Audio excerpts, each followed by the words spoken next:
Un estudio publicado en la revista científica The Lancet reveló que la vacuna CoronaVac del laboratorio chino Sinovac muestra una fuerte respuesta inmunitaria en niños entre 3 y 17 años tras recibir 2 dosis de la fórmula. En nuestro país, por ahora, se aplica la vacuna Pfizer en jóvenes entre 12 y 17 años. Analizamos este tema junto a Jaime Rodríguez, jefe de infectología infantil de la clínica alemana, integrante del CABEI. Doctor, gracias por acompañarnos. Muy buenos días. Hola, buenos días, Nicolás. Gracias por la invitación. A ver, estuve leyendo parte de este estudio que está desarrollando Sinovac en China y es bastante preliminar, hay que decirlo. Es una población bastante acotada en términos de números de niños que fueron parte de los ensayos clínicos para esta inoculación con la CoronaVac, pero de todas maneras es un primer gran paso y por un lado dice es segura para los niños y también genera una respuesta inmunológica aún mayor que esta vacuna con los adultos. ¿Son buenas señales para poder ir ampliando también el rango etario de la vacuna más utilizada en nuestro país? Sin duda. Cuando uno vacuna a la población contra cualquier enfermedad, uno de los objetivos primarios, ¿no es cierto?, es evitar la muerte y las complicaciones graves, que es lo que estamos intentando hacer ahora con COVID-19. Y un segundo objetivo ideal sería, en el fondo, tratar de que evite o la vacuna logre controlar la circulación, además de la enfermedad. Los niños, si bien es cierto, no se han afectado en forma importante todavía por la infección por coronavirus. Son un grupo que se puede infectar y puede mantenerse circulación viral. Y al mantener circulación viral, existe la probabilidad de que se sigan formando nuevas variantes de este virus y obviamente afectar a la población susceptible. En general, los niños, Nicolás, tienen muy buena inmunidad, tienen un sistema inmune más joven. Claro. Y ya desde la adolescencia en adelante, aunque les parezca increíble, desde los 13 años uno empieza a tener una cosa que se llama inmunosenescencia, o sea, uno empieza a envejecer desde el punto de vista inmunitario desde los 13 años, para que vean cómo es. Entonces es esperable que los niños tengan una mejor respuesta y obviamente una luz de esperanza. Si bien es cierto, son pocos niños efectivamente, porque son fase 2 solamente, pero abre una buena puerta para poder pensar en inoculaciones futuras de esta vacuna. Ahora, ¿cuándo es difícil proyectar plazos, digamos, en todo lo que tiene que ver con las vacunas, con el proceso también que se va actualizando? Ya, yo lo decía, con la Pfizer-BioNTech ha abierto también a la posibilidad de que los más jóvenes tengan acceso a la vacuna, pero ¿se podría pensar en un año, en un plazo mediano o largo plazo para ya ver entre 3 y 17 años con la vacuna CoronaVac? ¿Es posible eso? Sí, hay estudios que están en curso. Bueno, estos ya están publicados en fase 2 y obviamente los estudios fase 3 se están haciendo en paralelo. Y también probablemente con las plataformas de RNA mensajero, por ejemplo, con las vacunas de Pfizer, probablemente de aquí a fin de año ya se presenten algunos estudios en población de niños menores, similar a la publicada con CoronaVac. Entonces, es bastante probable que o a fines de este año o a principios del próximo podamos tener alguna noticia ya de estudios, por lo menos en fase 3 en niños, y pensar en la inoculación tal vez el próximo año. Ahora, vamos un poco al fondo también, doctor. Usted decía, los niños tienen un sistema inmunológico que comienza a envejecer, digamos, a partir de los 13 años. Y muchos podrían estar diciendo, bueno, hay datos, por supuesto, hay niños que han terminado con una sintomatología grave producto del COVID-19, pero a diferencia de los adultos es un número menor en términos estadísticos, estoy hablando. Muchos podrían decir, es importante, es clave también ir vacunando a los menores de edad contra el coronavirus. ¿Por qué hacerlo? Y también dentro de la estrategia epidemiológica y de la campaña de vacunación, ¿por qué es relevante? Excelente la pregunta, porque obviamente deben recordar, hace un tiempo, incluso desde la dirección de la OMS, se sugirió que los países que tenían vacunas no inocularan a sus niños y regalaran las vacunas a los otros países que estaban en riesgo. Bueno, los niños sí se tienen que vacunar, tal lo que decías tú. En el fondo, si bien es cierto, no es una población de alto riesgo de desarrollar enfermedades, sí hay niños que tienen condiciones de riesgo y de fallecer y de presentar COVID-19 grave. Y además, si bien es cierto, pueden no enfermar en forma importante, pueden ser un reservorio de virus y al circular el virus en la comunidad se pueden ir generando nuevas variantes. Entonces, ¿de que los niños se tienen que vacunar? Sí.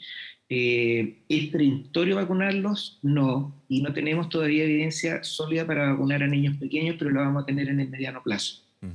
Ese es el punto, porque por un lado está el riesgo para los niños igualmente, aunque estén en una mejor posición, podríamos decir, que los adultos, pero existe el riesgo. y quizás lo más complejo es que son vectores del virus, o sea, pueden ir generando esta circulación. Se ha dicho muchísimas veces, un niño tiene menos posibilidades de generar una sintomatología, no se descarta, pero tiene menos posibilidades. Con la vacuna podría ser aún menor y eso es la importancia, pero puede ir contagiando a otros, por ejemplo, a adultos mayores. O sea, ahí está la clave también en términos de cuando hablamos de circulación del virus, de ir reduciendo la posibilidad de que vectores de este virus vayan moviéndose de un lado para otro.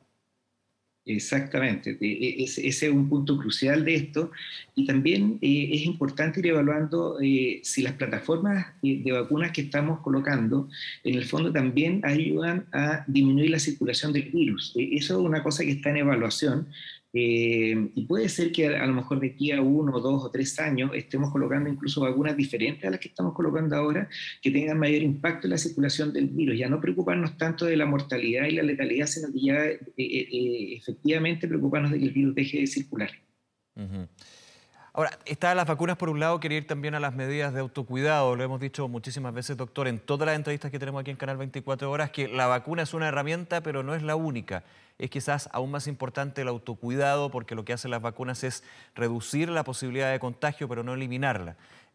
Los autocuidados también para los niños, niñas. ¿Cómo ha visto usted la información que se ha dado al respecto y cómo se están llevando a cabo también? Ha habido toda una discusión, por ejemplo, si los niños menores de tal edad tienen que usar mascarilla o no. Con niños es más difícil porque obviamente más que no estén acostumbrados, son niños, entonces el tema de autocuidado, distanciamiento físico, tiene un cariz distinto para ellos. Sí, mira, yo soy pediatra y hago harta pediatría general dentro de mi práctica, entonces veo muchos niños y la verdad es que es diferente a lo que se pensaba. Los niños tienen mucho más autocuidado que los adultos y son mucho más responsables, ¿ya? Los niños se cuidan, ocupan bien su mascarilla, ocupan bien su alcohol gel, se lavan las manos, respetan el distanciamiento social. Entonces, todo esto que yo también pensaba que iba a ser un desastre, la verdad es que no lo es. Los niños respetan muy bien las medidas y si uno los educa, la verdad es que los niños siguen perfectamente y entienden por qué lo están haciendo. Mucho mejor que algunos adultos. Yo te diría que los adultos y los adolescentes son una población más difícil que los niños. Ahora, desde los 2 años hacia abajo, por un tema de madurez, obviamente, y que a veces hay problemas respiratorios, no es conveniente que los niños usen mascarilla, ¿ya? Obviamente hay niños chiquititos que son, no sé, pues unas viejas chicas, hay unas niñitas, por ejemplo, que pueden hacerlo, pero en general antes de los 2 años no está recomendado y de ahí en adelante depende mucho de la madurez de cada niño. Hay niños con necesidades especiales o con trastornos neurológicos, por ejemplo, que no pueden obviamente usar mascarilla, que tienen más edad. Pero a nivel global, por ejemplo, lo que uno ve en los colegios, incluso colegios con niños pequeñitos, los niños respetan muy bien las medidas y lo hacen bien. Ujú. Oiga, doctor, vuelvo al tema de las vacunas, porque obviamente también la preocupación está en aquellas personas que desconfían aún de las vacunas. Y si llegara el punto en que tienen que vacunar a sus hijos, me imagino que el adulto que no se vacunó es bastante raro que vaya a vacunar a sus hijos porque tiene esa desconfianza o temor o distintos elementos que hemos tratado siempre de ir desterrando, porque siempre decimos que los beneficios de las vacunas son mucho mayores que los riesgos. Eso está bastante claro y evidenciado, hay que decirlo. ¿Usted cómo evalúa eso finalmente también, el llamado a vacunarse de adultos para que en algún minuto, cuando se pueda ampliar a niños, también haya un flujo bastante fluido, como sucede con otras vacunas, por ejemplo, el de la influenza? Exacto. Bueno, aquí existe, obviamente, como el tiempo no ha sido tan largo entre que se están colocando las vacunas, y hay personas que tienen eh, más que desconfianza, algún grado de reticencia porque sienten que no hay suficiente evidencia científica todavía y que es razonable.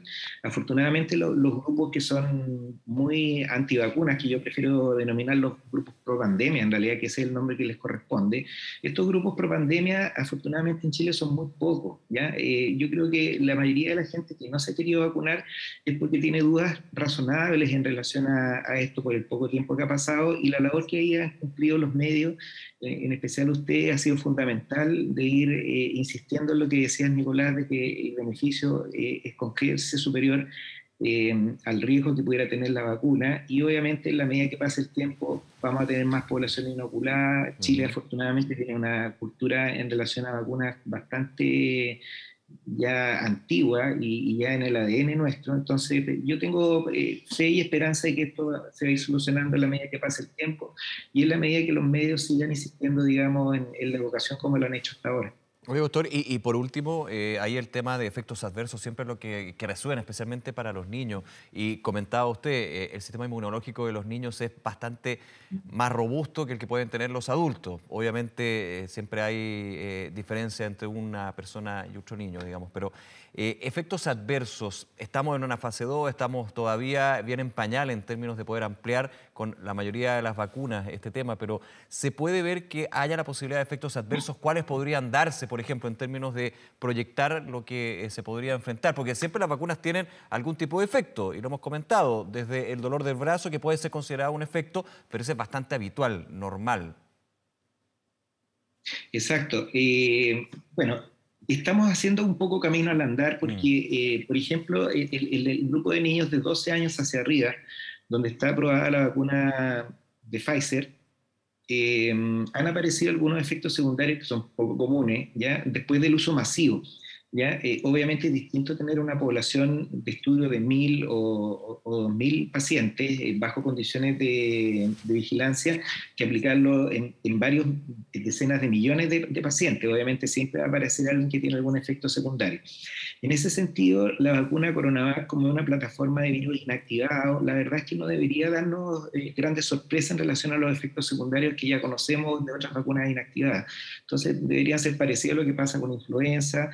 Y obviamente hay que esperar estudios con mayor cantidad de pacientes para determinar si efectivamente es segura para poder aplicarla, que eso es fundamental. Nadie en el planeta le aplica vacunas a su población si no han pasado estudios de seguridad por lo menos en fase 3, o sea, ya con varios miles de pacientes testeados. Claro.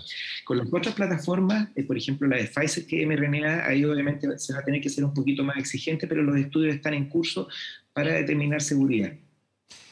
Doctor, nuevamente agradecerle estos minutos y esta conversación con Canal 24 Horas. Que tenga un buen día. Hasta luego. Gracias por la invitación, cuídense mucho. Igualmente, gracias, un abrazo.